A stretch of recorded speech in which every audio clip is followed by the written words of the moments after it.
এই দেখুন, এটা কলকাতা এয়ারপোর্ট, ওই দেখুন দূরে দেখতে পাওয়া যাচ্ছে এয়ারপোর্টের মুখটা। এটা এই দিক দিয়ে ঢুকতে হয়, কলকাতা এয়ারপোর্ট এটা।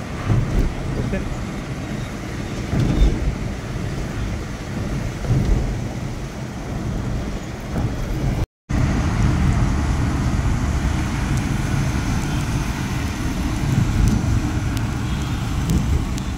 এই দেখুন দিনের বেলায় এটা বিশ্ব বাংলা গেট।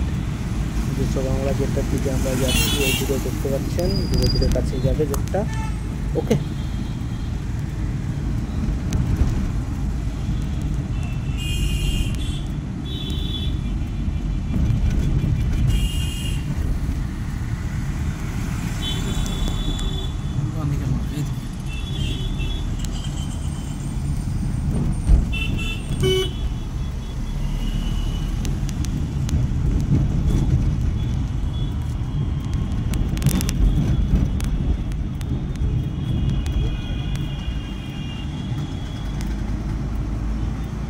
এবার আপনারা দেখতে পাবেন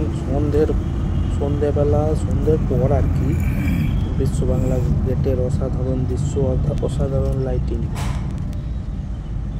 দেখুন ধীরে ধীরে যাচ্ছে, রাস্তায় ধীরে ধীরে কাছে যাচ্ছে। সিগন্যাল আছে।